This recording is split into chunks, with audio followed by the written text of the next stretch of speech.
তারপরে আপনি একটু ওয়েট করবেন। এই ওয়েবসাইটটা কিন্তু এখন একটু প্রবলেম চলছে, কারণ কি প্রচুর লোক একসাথে কাজ করছে। আচ্ছা, এরপরে লগইন আর সাইন আপ এই দুটো অপশন আছে। আপনি যদি এই পোর্টালে নতুন হয়ে থাকেন তাহলে কিন্তু এখানে সাইন আপ ক্লিক করে প্রথমে আপনার মোবাইল নাম্বারটা রেজিস্ট্রেশন করে নেবেন। এখানে আপনার মোবাইল নাম্বারটা বসাবেন, এখানে আপনার ইমেল আইডি দিলেও অসুবিধা নেই, না দিলেও অসুবিধা নেই। এখানে ক্যাপচা ফিল করবেন, দিয়ে একটা রেজিস্ট্রেশন করে নেবেন। আমার অলরেডি রেজিস্ট্রেশন করা আছে, তাই আমি এখানে লগইন প্রেস করলাম, দিয়ে রিকোয়েস্ট ওটিপিতে ক্লিক করব। তারপর আমার যে নাম্বারটা রেজিস্টার করা আছে সেই নাম্বারে কিন্তু একটা ওটিপি যাবে, দিয়ে ভেরিফাই লগইনে ক্লিক করলাম। ক্লিক করার পরে দেখুন আমার পোর্টালটা ওপেন হয়ে গেল।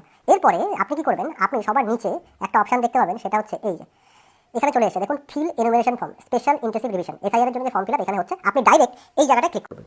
আমি এই ভিডিওটিতে যাদের নাম 2002 সালের ভোটার লিস্টে নেই তাদেরটা কিভাবে করবেন সেটা দেখিয়ে দিচ্ছি। এখানে যাবেন, এখানে যাওয়ার পরে ওয়েস্ট বেঙ্গলে ক্লিক করবেন, দিয়ে সার্চ করবেন। এখানে একটা নাম্বার এসে এখানে এপিক নাম্বারটা বসাতে হবে। আপনার এখন ভোটার কার্ড নাম্বার কি আছে সেটা কিন্তু এখানে বসাতে হবে। তাহলে আমি আমার ভোটার কার্ড নাম্বারটা এখানে বসিয়ে দিলাম, ঠিক আছে। বসিয়ে দেওয়ার পরে আমি এখানে সার্চে ক্লিক করব। যেই সার্চে ক্লিক করব দেখুন আমার কিন্তু পুরো ডিটেলস চলে আসলো। আপনার আমার নাম, আমার পুরো ডিটেলস কিন্তু এখানে চলে এসেছে। আমি কি করব, নিচের দিকে যাব, যাওয়ার পরে এখানে আমার যে মোবাইল নাম্বারটা আছে সেটা কিন্তু এখানে বসিয়ে দেবো। এখানে যদি ভোটার কার্ডের সাথে আপনার মোবাইল নাম্বার লিংক না করা থাকে তাহলে আপনি কমেন্ট সেকশনে লিখবেন আপনার কার্ডের সাথে মোবাইল নাম্বার কি করে লিংক করে তার একটা ভিডিও কিন্তু করে দেবো। তাহলে আমি আমার মোবাইল নাম্বারটা বসিয়ে দিলাম। বসিয়ে দেওয়ার পরে এখানে সেন্ড ওটিপিতে কিন্তু আবার ক্লিক করতে হবে। আবার আমার নাম্বারে একটা ওটিপি আসবে, সেই ওটিপিটাকে ভেরিফিকেশন করে নিন। এই ওটিপিটা বসিয়ে দেওয়ার পরে ভেরিফাই ওটিপিতে ক্লিক করলাম। দেখুন এইরকম একটা ইন্টারফেস কিন্তু আপনার সামনে আসবে, আপনি দেখতে পাচ্ছেন। একটু নিচের দিকে যাবেন, এখানে তিনটে অপশন আসছে, সিলেক্ট ওয়ান ক্যাটাগরি। দেখুন এখানে সবার প্রথম অপশন তাদের জন্য যাদের নাম 2002 সালে ভোটার লিস্টে আছে। দেখুন my name exist in electrical roll of last SIR. Last SIR বলতে এখানে 2002 সালে এসআইআর কথা বলা হয়েছে।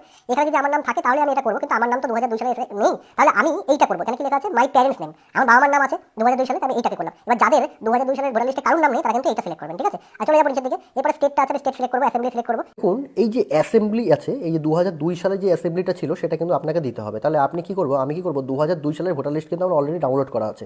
এখানে কিন্তু এই জায়গায় দেখতে পাচ্ছেন এই যে আমার অ্যাসেম্বলি নেম কিন্তু এখানে রয়েছে। দেখুন এই নাম্বারটা কত, 79। তাহলে এইখানে নাম্বারের জায়গায় আপনি কিন্তু এখানে 79 সার্চ করবেন। 79 দেখুন চলে আসলো। এরপরে আছে পোলিং স্টেশন নম্বর 2002 সালে। তাহলে পোলিং স্টেশন নাম্বার কোনটা, আপনি 2002 সালে চলে যাবেন। 2002 সালে ভোটার লিস্ট যেটা রয়েছে সেখানে কিন্তু আপনার পোলিং স্টেশন নাম্বারটা থাকবে। দেখুন আমার কিন্তু এটা রয়েছে 220। তাহলে আমি এখানে 220 কিন্তু বসিয়ে দেবো। দেখুন এই জায়গায় যাবো, যে পোলিং স্টেশন নম্বর এখান থেকে 220 কিন্তু আমি আমার পোলিং স্টেশন করে দিলাম 220। করে দেওয়ার পরে এখানে পার্ট সিরিয়াল নম্বর 2002, এটা কোথা থেকে পাবেন, আপনি আপনার 2002 সালের ভোটার লিস্টে যাবেন। এখানে যার নাম আপনি খুঁজছেন তার যে সিরিয়াল নাম্বারটা আছে, যেমন দেখুন আমি আমার বাবার নাম এখানে পেয়ে গেছি 2002 সালে, তাহলে একটু সিরিয়াল নাম্বারটা কত, এই যে 169। আমি কিন্তু এখান থেকে 169 বসিয়ে দেবো। দেখুন রিলেশনশিপ, এখন এই যে ব্যক্তি মানে এটা আমার বাবা, তাহলে আমার সাথে রিলেশন কি হবে, ফাদার হবে, তাহলে এখান থেকে ফাদার করে দিলাম। তাহলে এখানে কিন্তু আপনি কি অপশন পাচ্ছেন, আপনি আপনার বাবার নাম বসাতে পারেন, আপনি আপনার মার নাম বসাতে পারেন, আপনার ঠাকুমার নাম বসাতে পারেন, এবং আপনার ঠাকুরদার নামও কিন্তু বসাতে পারেন। এই চারজনের নাম কিন্তু আপনি এখানে 2002 সালের লিস্ট থেকে বার করে দিতে পারেন। আমি আমার বাবার নাম বার করে নিলাম, তাহলে আমি এখানে সার্চ করলাম, দিয়ে সার্চ করে দিলাম। সার্চ করার পর একটু ওয়েট করবেন, দেখবেন পুরো ডিটেলস কিন্তু এখানে চলে এসেছে। দেখুন পুরো ডিটেলস চলে এসেছে। এবার এখানে আমি এটাকে ক্লিক করব। ক্লিক করার পর এখানে কন্টিনিউতে ক্লিক করব। যে কন্টিনিউতে ক্লিক করবেন এরপরে দেখুন একটা ডিটেলস চলে আসছে। এই ডিটেলসটা কিন্তু আপনাকে 2025 সালে হিসাবে বসাতে হবে। আধার কার্ড, তারপর আমার বাবার নাম, যদি